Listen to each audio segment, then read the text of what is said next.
Welcome dear students. आज की इस क्लास में हम डिस्कस करेंगे trigonometric ratios of compound angles. Okay, तो ध्यान देंगे आप लोग स्टार्टिंग से। पहले तो हम डिस्कस करेंगे कि कंपाउंड एंगल्स होते क्या हैं, एंड आफ्टर दैट इससे रिलेटेड जितने भी आइडेंटिटीज़ हैं उनको डिराइव करेंगे, and at the end you have to memorize all these identities. तो ध्यान रखिएगा आप लोग स्टार्टिंग से। ओके, तो पहले आपको ये जानना जरूरी है कि कंपाउंड एंगल्स होते क्या हैं। तो कंपाउंड एंगल की डेफिनेशन क्या है?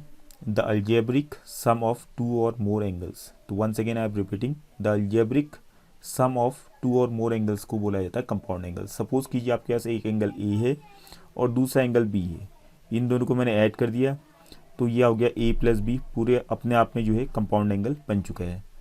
Okay, in the same manner अगर आपके पास एक एंगल ए है, दूसरा एंगल माइनस बी है, और इन दोनों को मैंने ऐड किया तो क्या रिजल्ट आ गया आपके पास? ए माइनस बी। तो ये क्या हो गया आपका? Compound angle. उसके बाद हमने कहा ए प्लस बी प्लस सी, तीन एंगल्स को जोड़ दिया तो ये हो गया आपका एक कंपाउंड एंगल। और हमने लिखा ए माइनस बी प्लस सी, ये हो गया क्या? Compound angle, etcetera. तो आपको समझ में आ गया होगा कि कंपाउंड एंगल किसे कहा जाता है। तो फिर once again I am repeating, the algebraic sum of two or more angles को ही कंपाउंड एंगल कहा जाता है। तो सबसे पहले हम लोग क्या करते हैं? डिराइव करते हैं कोसाइन वाला जो आपका ए प्लस बी है उसकी आइडेंटिटी। ओके, तो यहाँ पे कॉस की जो आपकी आइडेंटिटी है compound angle A plus B की, cosine of compound angle A plus B is equal to cos A cos B minus sine A sine B, sine A sine B. ये आपका कंपाउंड एंगल की cos की identity हो गई। अब इसको derive करने के लिए मैंने दो फिगर्स यहाँ बनाए हूँ। तो पहले ऊपर वाले फिगर में आइए आप लोग। ओके, तो यहाँ ध्यान देंगे आप लोग स्टार्टिंग से, फिर चीज़ें आपको क्लियर कट समझ में आएंगी। तो हमने क्या बना रहा है कि कोऑर्डिनेट प्लेन बना रखा है, एक्स एक्सिस है आपका, सामने में वाई एक्सिस भी है, और इसका ओरिजिन ओ हो गया जहाँ पे दोनों एक्सिस मिल रहे हैं। ओके, अब हमने क्या किया, यहाँ पे एक सर्कल हम प्लॉट करेंगे जिसका सेंटर होगा ओ पर और जिसका रेडियस होगा 1 यूनिट। ओके, तो यहाँ पे अच्छी तरीके से देख लीजिए, एक सर्कल हम प्लॉट करेंगे जिसका सेंटर होना चाहिए ओ पर और जिसका रेडियस होना चाहिए 1 यूनिट। ओके, अब ये थोड़ा सा आपका टेढ़ा मेढ़ा भी हो सकता है, बट समझ में आना चाहिए आप लोगों को। ये सर्कल है, मान लेंगे आप, सर्कल जैसा नहीं भी दिख रहा है तो आप मान लीजिए सर्कल है। ठीक है, ओके, ये आपका हो गया सर्कल। इसको बनाने में थोड़ी सी प्रॉब्लम हो रही है मुझे। ओके, चलो थोड़ा सा टेढ़ा मेढ़ा बनाया बट चलेगा, but you have to understand at the end. तो आपके पास सामने में हो गया एक यूनिट सर्कल, मींस जिसका रेडियस 1 यूनिट है, और सेंटर हो गया ओ पे, रेडियस हो गया 1 यूनिट। अब मैं यहाँ पे एक पॉइंट मान रहा हूँ पी, आप देख लीजिए रेड कलर से मैंने लिखा है यहाँ पे पी पॉइंट, ये पॉइंट हो गया पी। अब बताइए मुझे पी पॉइंट के कोऑर्डिनेट्स क्या होंगे? पी पॉइंट के कोऑर्डिनेट्स, इसका जो एक्स कोऑर्डिनेट है वो 1 के बराबर होगा, क्योंकि इसका जो डिस्टेंस है वाई एक्सिस से 1 यूनिट है, बिकॉज द रेडियस इज 1। और इसका जो वाई कोऑर्डिनेट होगा वो 0 के बराबर हो जाएगा, because it is on the x axis. ठीक है, एक्स एक्सिस पे, इसकी वजह से इसका वाई कोऑर्डिनेट 0 हो गया। इसके बाद क्या किया हमने? ओ पी को इनिशियल रे मानते हुए एक एंगल जनरेट किया एंटी क्लॉकवाइज डायरेक्शन में। तो मान लेते हैं ये एंगल हो गया आपका angle P O Q, angle P O Q हमने जनरेट किया एंटी क्लॉकवाइज डायरेक्शन में। इस एंगल को मैं मान लेता हूँ ए के बराबर में। ओके, तो ध्यान रखेंगे स्टार्टिंग से। उसके बाद फिर ओ क्यू को और फर्दर आपने क्या किया? एंटी क्लॉकवाइज डायरेक्शन में घुमाया, फिर एक एंगल आपका और जनरेट हुआ। इसको मैं एस मान लेता हूँ या आर मान लेते हैं पहले। ठीक है, एंगल क्यू ओ आर, ये एंगल आपका हो गया, मान लेते हैं इसकी वैल्यू बी के बराबर में हो गई। ओके, फिर वापस आप कहाँ पाए? ओ पी में आइए आप वापस, और यहाँ से ओ पी को आप क्लॉकवाइज डायरेक्शन में घुमाइए और एक एंगल जनरेट कीजिए माइनस बी के बराबर में। तो हमने इसको घुमा दिया ऐसे, और जो एंगल जनरेट हुआ है, सपोज कीजिए ये जो एंगल बना है ये है आपका माइनस बी के बराबर में। ठीक है, तो माइनस बी के बराबर में हो गया ये वाला एंगल आपका। ओके, तो ये आपका हो गया angle P O S, angle P O S बन गया आपका माइनस बी। हालांकि बी और माइनस बी दोनों इक्वल ही हैं, क्योंकि यहाँ पे जो माइनस का साइन है डायरेक्शन बता रहा है आपको कि ये क्लॉकवाइज डायरेक्शन में है, और वहाँ पे जो प्लस बी है वो आपका एंटी क्लॉकवाइज डायरेक्शन में बनाया है। बट मैग्नीट्यूड, दोनों की जो मैग्नीट्यूड है वो इक्वल होगी, दोनों एंगल इक्वल होंगे। ओके, अब देखिए थोड़ा सा हम नीचे वाले फिगर में आ जाते हैं। अब पहले ऊपर वाले फिगर में वापस आएंगे थोड़ी देर में, पहले नीचे वाले फिगर में आइए। नीचे वाले फिगर में हमने कोऑर्डिनेट प्लेन बना रखा है, और यहाँ पर भी एक सर्कल बनाया, ओ को सेंटर मानते हुए एक यूनिट सर्कल बनाया जिसका रेडियस है 1 यूनिट। ओके, तो इसका रेडियस कितना है, 1 यूनिट के बराबर में है। तो इस सर्कल में एक जनरल पॉइंट में ले रहा हूँ, इस सर्कल के ऊपर मैंने एक जनरल पॉइंट लिया P। ठीक है, इस सर्कल के ऊपर में एक जनरल पॉइंट मैंने क्या लिया P, और P के कोऑर्डिनेट्स को मैंने मान लिया x, y। जनरल पॉइंट है, कहीं भी हो सकता है। ओके, अब P से O को ज्वाइन किया, और P से एक परपेंडिकुलर ड्रॉ किया, x एक्सिस के ऊपर है PM। अब अगर ये यूनिट सर्कल है, इसका रेडियस अगर 1 यूनिट है, तो जाहिर सी बात है OP की जो लेंथ होगी, OP रेडियस है, तो यहाँ सर्कल के हिसाब से रेडियस हो गया। OP को देखिए आप, तो इसकी लेंथ 1 होगी, और PM जो है इसका, PM की लेंथ क्या हो जाएगी, y के बराबर में, और OM की लेंथ हो जाएगी x के बराबर में। ठीक है, क्योंकि OM जो है x कोऑर्डिनेट हो गया और PM जो है y कोऑर्डिनेट हो गया, तो OM की लेंथ x हो गई, PM की लेंथ y होगी, और यहाँ पे जो एंगल बना है इसको मान लेता हूँ मैं थीटा। अब इस ट्राइंगल में आप लगाइए कॉस थीटा, तो कॉस थीटा से आपको क्या मिलेगा, cos theta will be equal to base upon hypotenuse होता है, तो बेस यहाँ पे हो गया OM जिसकी वैल्यू x है, और हाइपोटेन्यूज है OP जिसकी वैल्यू है 1, तो x equal to cos theta आ गया यहाँ से। Okay, in the same manner sine theta लगाइए, तो sine theta will be equal to perpendicular upon hypotenuse, तो परपेंडिकुलर क्या है PM है आपका y के बराबर में, और हाइपोटेन्यूज है आपका OP दैट इज़ 1, तो y इक्वल टू कितना आ गया, साइन थीटा।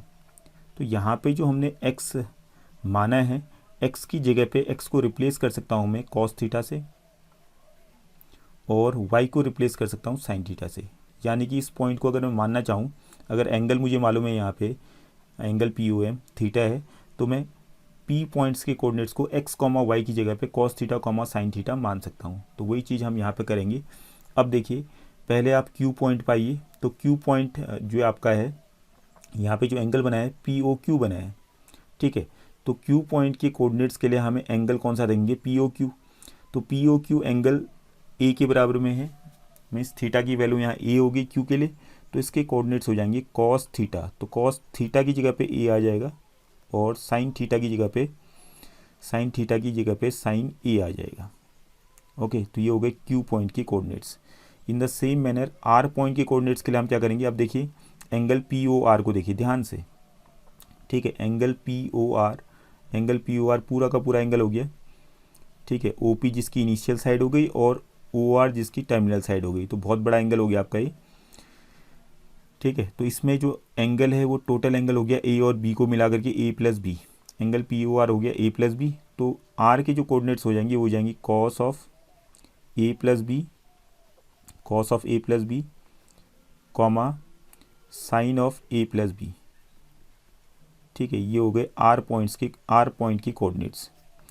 अब चलते हैं S पॉइंट में। तो S पॉइंट के लिए आपका जो एंगल बना था क्लॉकवाइज डायरेक्शन में बना था, -b के बराबर में, तो थीटा यहाँ पे -b लूँगा मैं, और S पॉइंट की कोऑर्डिनेट्स हो जाएंगी cos of -b, comma sine of -b।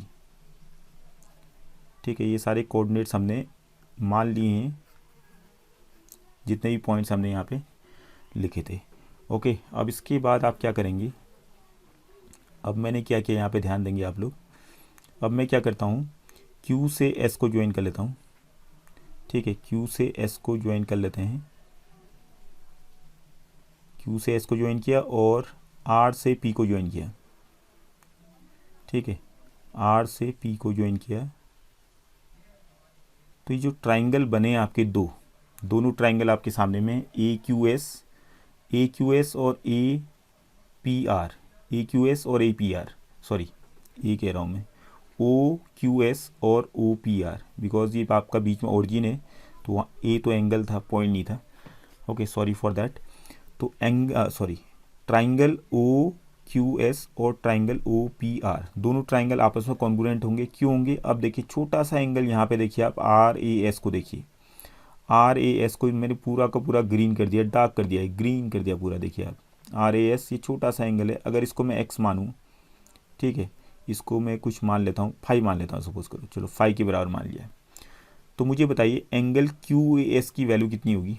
अगर इसको फाइव मानता हूँ तो एंगल क्यू ए एस कितना होगा? एंगल क्यू ए एस हो जाएगा आपका बी प्लस फाइव के बराबर में आ जाएगा। और उसी टाइप से angle P, sorry Q O S है आपका, बार बार ए लिख रहा हूँ मैं, क्यू ओ एस, बिकॉज यहाँ पे ओ आपका ढक गया है जिसकी वजह से जो है बार बार दिमाग में ए आ रहा है। Okay, angle Q O S क्या हो जाएगा? बी प्लस फाइव के बराबर में हो गया। और angle P O R, angle P O R किसके बराबर हो जाएगा? एंगल पी ओ आर हो जाएगा आपका, यहाँ भी आपका माइनस बी प्लस फाइव है, तो माइनस तो केवल डायरेक्शन के लिए, तो इसकी वैल्यू भी बी प्लस फाइव के बराबर में हो जाएगी। इसकी मैग्नीट्यूड जो होगी बी प्लस फाइव के बराबर में हो जाएगी। ओके, तो यहाँ पर माइनस बी प्लस फाइव नहीं लिखेंगे आप लोग, बी प्लस फाइव लिखेंगे। Okay, hope this is clear. तो यहाँ पे दोनों की मैग्नीट्यूड इक्वल हो गई, तो दोनों ट्राइंगल आपकी जाहिर सी बात है कॉन्ग्रुएंट हो गए फिर, क्योंकि दोनों ट्राइंगल में देखिए आप ओ क्यू जो है ओ पी के बराबर में है और ओ एस जो है ए आर के बराबर में, radii of the same circle, एक ही सर्कल के रेडियस हो गए जिनकी लेंथ 1 1 है। ओ क्यू की लेंथ भी 1 है, ओ पी की लेंथ भी 1 है, और ओ एस की लेंथ भी 1 है और ओ आर की लेंथ भी 1 है। और बीच में जो एंगल बन रहा है इन दोनों साइड्स के बीच में, एंगल क्यू ओ एस और एंगल पी ओ आर भी इक्वल हो गए आपके। तो साइड एंगल साइड से दोनों ट्राइंगल कॉन्ग्रुएंट हो गए। अगर ये कॉन्ग्रुएंट होंगे तो इनकी कॉरस्पॉन्डिंग साइड जो है क्यू एस किसके बराबर हो जाएगा? यहाँ पे मैं साइड में लिख दूँ, स्टार्टिंग में आइए आप, क्यू एस हो जाएगा, Q S will be equal to what? Q S will be equal to R P. ठीक है, क्यू एस और आर पी इक्वल हो जाएंगी, corresponding sides of congruent triangles. अब दोनों का स्क्वायर करूंगा तो स्क्वायर भी इक्वल हो जाएगा, तो दोनों तरफ मैंने स्क्वायर कर दिया।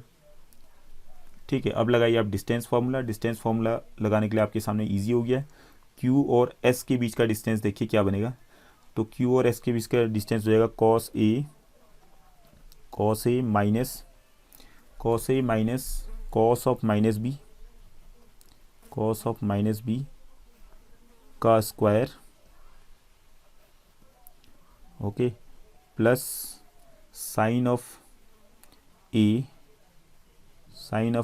Minus sine of minus B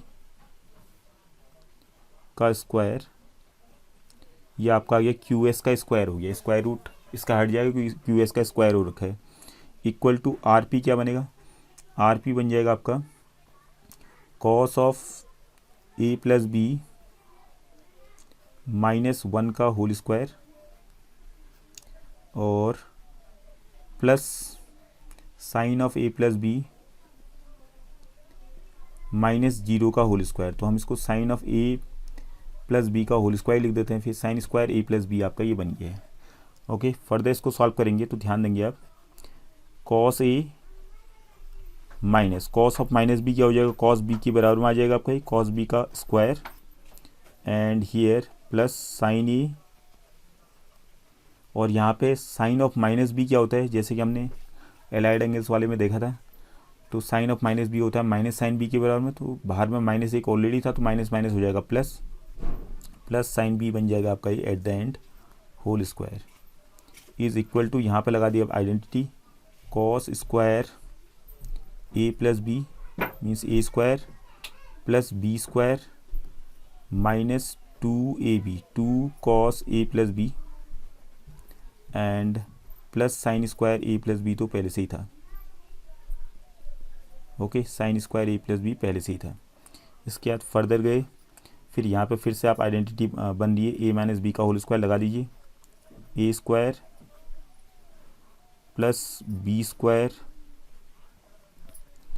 minus 2ab, 2 cos A cos B plus sine A plus B का whole square, A square plus B square plus 2ab, 2 sine A sine B. Okay, और equal to के बाद आपका आ जाएगा cos square A plus B, और यहाँ पे देखिए आप गौर कीजिए, cos square A plus B ये मैंने गोल कर दिया, और sign square A plus B, इन दोनों को जोड़ के क्या आ जाएगा 1, cos square theta plus sine square theta 1 होता है, तो यहाँ मैंने लिख दिया 1 प्लस 1 ये आपका हो गया -2 cos A plus B. Okay, and after that what you are getting here, अब फिर से यहाँ देखिए cos square A plus sine square A कितना हो गया 1, और cos square B plus sine square B ये भी 1 हो जाएगा, तो 1 + 1 2 लिख देते हैं सीधे, 2 - 2 cos A cos B plus क्या बचा 2 साइन ए साइन बी बचा, साइन ए साइन बी, और इस तरफ क्या बच गया 1 + 1 2 - 2 cos A cos A plus B.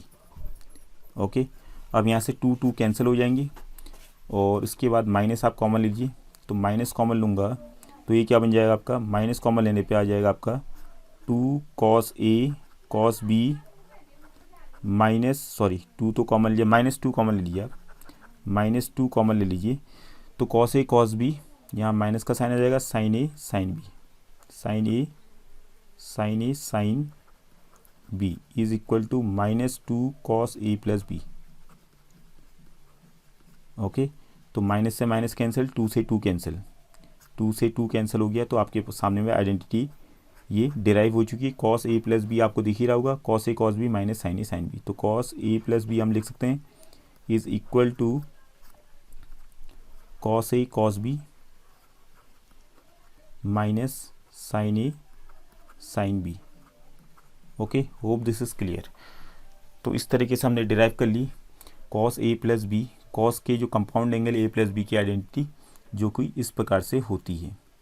तो ये सारी चीज़ें आपने याद करनी है। डिराइव करने के लिए हमने देख लिया सिंपल से लैंग्वेज में जो है चीज़ें डिराइव हो चुकी हैं। अब इसके बाद जो अगली आइडेंटिटी होती है देखिए आप, जैसे हमने लिखा था कॉस ए प्लस बी, हमने लिखा था क्या, कॉस ए प्लस बी लिखा था हमने, cos A cos B minus sine A sine B, ये तो अभी अभी डिराइव किया हमने। अब वैसे ही कॉस ए माइनस बी को भी हम डिराइव कर सकते हैं। ठीक है, कॉस ए माइनस बी क्या होता है, तो आप एक काम करेंगे यहाँ पे, तो यहाँ पे क्या कर देंगे आप लोग, इसको लिख देंगे cos A plus minus B. Okay, and after that इसको फिर इसी फॉर्मूले से बना दीजिए, मीन्स ए की जगह पे ए ही होगा बट बी की जगह पे माइनस बी आ जाएगा, तो कॉस ए कॉस बी की जगह पे माइनस बी आ जाएगा, minus sine A sine of minus B. Okay, तो जैसे कि आपको मालूम है cos of minus theta cos theta होता है, तो यहाँ कॉस ऑफ माइनस बी आपका कॉस बी हो जाएगा, बट यहाँ पे sine A sine of minus B आपका माइनस साइन बी बनेगा, माइनस बाहर आएगा, बट एक माइनस पहले से बाहर में, तो माइनस माइनस क्या हो जाएगा यहाँ प्लस। तो ये दूसरा आपका आइडेंटिटी डिराइव हो चुकी है कॉस ए माइनस बी की। Okay, hope this is clear. तो उसी टाइप से आप अदर जो आइडेंटिटीज़ हैं उनको भी डिराइव कर सकते हैं इन द सेम मैनर। ओके, तो यहाँ पे कुछ और आइडेंटिटीज़ मैं लिख देता हूँ जिनको आपने याद करने हैं। Cos of A plus B हमने निकाला ही था, cos of A minus B ये हो गया आपका cos A cos B plus sine A sine B. वैसे ही आपका sine of A plus B होता है, sine of A plus B sine A cos B plus cos A sine B. ठीक, और उसके बाद होता है sine of A minus B आपका हो जाता है, sine of A minus B हो जाता है आपका sine A cos B minus cos A sine B. ये 4 रिजल्ट तो आपके सामने में हो गए। उसके बाद 10 का अगर हम डिराइव करना चाहें, ठीक है, 10 की जो आइडेंटिटी होती है 10 ऑफ ए प्लस बी, तो इसको भी आप डिराइव कर सकते हैं easily, 10 of A plus B. चलो इसको डिराइव कर लेते हैं। ठीक है, तो 10 ऑफ ए प्लस बी को हमने क्या लिखा, sine of A plus B upon cos of A plus B. इसके बाद आपका आ जाएगा साइन ए प्लस बी को तोड़ दीजिए, साइन ए प्लस बी की आइडेंटिटी को sign A cos B plus cos A sine B upon cos A plus B की हो जाएगी cos A cos B minus sine A sine B. ठीक है, इसके बाद आप डिवाइड करेंगे सबको, जितने भी टर्म्स हैं यहाँ पे, कॉस ए कॉस बी से। ठीक है, तो यहाँ पे मैंने डिवाइड किया साइन ए कॉस बी को किससे डिवाइड किया, कॉस ए कॉस बी। तो सबको आप कॉस ए कॉस बी से डिवाइड कीजिए, cos A sine B upon cos A cos B upon cos A cos B upon cos A cos B upon cos A cos B minus sine A sine B upon cos A cos B. ठीक है, ये divide किया सबको। अब देखिए sign A cos B upon cos A cos B से cos B cancel हो गया, तो sign A upon cos A क्या बच गया, टेन ए हो गया आपका ये। और यहाँ पे कुछ कैंसिल हो रहा है, कॉस ए से कॉस ए कैंसिल हो गया, तो sine B upon cos B क्या बन गया, प्लस टेन बी हो गया। Okay, and cos A cos B पूरा कैंसिल हो गया यहाँ ही, इसकी जगह पर आ जाएगा 1 माइनस, और यहाँ पे क्या होगा, यहाँ पे आपका sine A upon cos A क्या हो गया, टेन ए, और sine B upon cos B हो जाएगा टेन बी। तो ये फार्मूला हो गया टेन ए प्लस बी का। तो टेन ए प्लस बी का ये फार्मूला होता है identity, tan A plus tan B 1 minus tan A tan B. ठीक है, वैसे ही आप टेन ए माइनस बी की आइडेंटिटी भी इसी टेन ए प्लस बी की आइडेंटिटी का यूज़ करते हुए डिराइव कर सकते हैं, टेन ए माइनस बी, क्योंकि बी की जगह पे माइनस बी कर देंगे तो यही चीज़ें आपके सामने में आ जाए, कुछ ऐसा बन जाएगा लास्ट में, tan A minus tan B okay upon 1 plus tan A tan B. ये हो गई टेन की आइडेंटिटी। टेन की दोनों आइडेंटिटीज़ आपके सामने में होगी, ए प्लस बी वाली और ए माइनस बी वाली भी, और कॉस और साइन की तो हमने लिखी दी थी। उसके बाद कॉट की आइडेंटिटी होती है।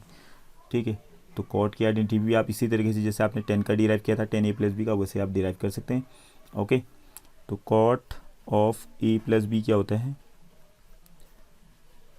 Cot of A plus B आपका हो जाएगा cot A cot B, cot A cot B minus 1 okay, cot B plus cot A, cot B plus cot A, और वैसे ही cot of A minus B बन जाएगा आपका cot A cot B, cot A cot B plus 1 upon cot B minus cot A. तो ये सारे याद करने हैं आपने एट द एंड, क्योंकि अब जब याद होंगे तभी इनको आप अप्लाई कर पाएंगे क्वेश्चंस में। ओके, इसके अलावा कुछ और मिसलेनियस रिजल्ट्स होते हैं जिनको आप याद करेंगे तो ज़्यादा बेटर रहेगा, क्योंकि कई बार यहाँ से क्वेश्चंस आपके आ जाते हैं और उनसे आपके क्वेश्चंस भी इजी तरीके से सॉल्व हो जाते हैं। ठीक है, तो कुछ मिसलेनियस हम यहाँ पे लिख देते हैं। जैसे पहले नंबर पर हमने लिखा sine A plus B into sine of A minus B, into में sine of A minus B. तो ये सारे डिराइव कर सकते हैं आप लोग, ट्राई कीजिएगा डिराइव करने की, तो सब डिराइव हो जाएंगे। ओके, तो sine of A plus B into sine of A minus B हो जाएगा sine square A minus sine square B. ठीक है, sine square A minus sine square B. उसके बाद सेकेंड हो जाएगा आपका cos of A plus B into cos of A minus B. इसको लिख सकते हैं हम लोग cos square A minus sine square B. ठीक है, ये दो रिजल्ट आप याद कर लीजिएगा, मीन्स बहुत इंपॉर्टेंट रिजल्ट्स हैं, या अदर वे राउंड भी आप इनको लिख सकते हैं। ठीक है, बट एक ही तरीके से याद करो ज़्यादा बेटर रहेगा, हालांकि इसको घुमा करके और चीज़ें आप चेंज कर सकते हैं, बट ये रिज़ल्ट आप याद कीजिएगा। ठीक है, और उसके बाद थर्ड वाला आपका आ जाएगा साइन ऑफ, हालांकि इसकी ज़रूरत कम ही पड़ती है फिर भी, sine of A plus B plus C. तो sine of A plus B plus C को हम लिखेंगे क्या, सबसे पहले तो आपने लिया साइन ए, थोड़ी सी जगह छोड़ दीजिए, फिर बीच में प्लस लिखा, फिर लिख दिया आपने साइन बी, फिर थोड़ी सी और जगह छोड़ लीजिए, फिर लिख दिया हमने साइन सी। ओके, उसके बाद लास्ट में लिखा minus sine A sine B sign C, sign A sine B sign सी। अब वापस मैं आऊँगा यहाँ पे फॉर्मूला, देखिए किस तरीके से मैं याद कर रहा हूँ। याद करने का तरीका भी यही है, क्योंकि sign A plus B plus C, तो sign A sine B sign सी तो हम लिख दिया। अब यहाँ पे लिख देंगे कॉस बी कॉस सी, ठीक है। ए को छोड़ दो, बी और सी आपने लिया कॉस में, और यहाँ पे आप कॉस में ए और सी को लिख देंगे कॉस ए कॉस सी हमने लिख दिया, ठीक है। यहाँ पे हम क्या लिखेंगे, अब कॉस के कौन से रह गए, कॉस ए और कॉस बी, सॉरी, ठीक है। तो यहाँ पे आपने लिख दिया कॉस ए कॉस बी, बाकी आपका ये फॉर्मूला ये हो गया। लास्ट वाला तो पूरा ही कम्प्लीटली हमने लिखा ही है। Okay, in the same manner आप लिखा कॉस का भी हो गया, cos of A plus B plus C को हम क्या लिख सकते हैं, cos of A plus B plus C को हम लिख सकते हैं cos A cos B cos C, cos A cos B cos C पहले आ जाएगा ये माइनस। अब उसके बाद फिर आपने क्या करना है, कॉस ए को लिख दीजिए एक बार, कॉस ए, ठीक है। फिर आपने लिखा माइनस जगह छोड़ते हुए कॉस बी, फिर माइनस जगह छोड़ते हुए कॉस सी, ठीक है। फिर यहाँ पर आप लिख देंगे साइन के जो बचे हैं आपके, कॉस ए के साथ में साइन बी और साइन सी बच गया, तो साइन बी साइन सी हमने लिख दिया। और यहाँ पे क्या बच गया, साइन ऑफ ए और साइन ऑफ सी, ये लिख दिया। और यहाँ क्या बच गया, साइन ऑफ ए और साइन ऑफ बी, ठीक है। तो ये आपका cos A plus B plus सी की आइडेंटिटी होगी cos A cos B cos C minus cos A sine B sign सी, ठीक है, minus sine A cos B sign C minus sine A sine B cos सी, ठीक है। Sign ए बीच में आपका sine A cos B sign सी है। अब इसके बाद जो है एक और आइडेंटिटी आप याद कर लीजिएगा, ज़्यादा बेटर रहेगा। एक ही बार याद करनी, बाद में बहुत काम आएंगी आपकी। Tan of A plus B plus C, तो tan of A plus B plus C होता है आपका tan A plus tan B plus tan C minus tan A tan B tan C. Okay, तो याद कर लीजिएगा इनको, tan of A plus B plus C, tan A plus tan B plus tan C minus tan A tan B tan C upon, पूरे के upon में आ जाएगा आपका one minus tan A tan B minus tan B tan C minus tan C tan A. Okay, तो ये सारी compound angle से रिलेटेड आइडेंटिटीज़ हो गई। कुछ बहुत हमने डिराइव भी कर लिया, कुछ बहुत आप डिराइव करने की कोशिश कीजिए, सब डिराइव हो जाते हैं। ओके, तो होप दिस इज़ क्लियर। तो आज की क्लास में इतना ही हम डिस्कस करेंगे, बाकी जो है अगली क्लास में फिर हम देखेंगे आपके जो मल्टीपल एंगल्स होते हैं। ओके, तो उनसे रिलेटेड चीज़ें डिस्कस करेंगे, उनके फार्मूले वगैरह कुछ डिराइव करेंगे, या कुछ फार्मूले हम लिखेंगे जो कि आपको याद करने हैं। ओके, बहुत इंपॉर्टेंट है, बिकॉज इन्हीं आइडेंटिटीज़ का यूज़ करते हुए आप क्वेश्चंस को सॉल्व करेंगे जितने भी हैं, तो ये आपके दिमाग में बिल्कुल फिट हो जाने चाहिए। जैसे आप देखें sign A plus B plus C, तो आपके दिमाग में ये सारी चीज़ें आ जानी चाहिए, जो इसका पूरा फार्मूला इतना लंबा सा, ठीक है। जहाँ पे आपको इस टाइप की चीज़ें दिखती हैं, तो वहाँ पर आप तुरंत अप्लाई कर सकते हैं ये सारी आइडेंटिटीज़। ओके, तो होप दिस इज़ क्लियर। तो आज की क्लास में इतना ही, तो thank you for today's class.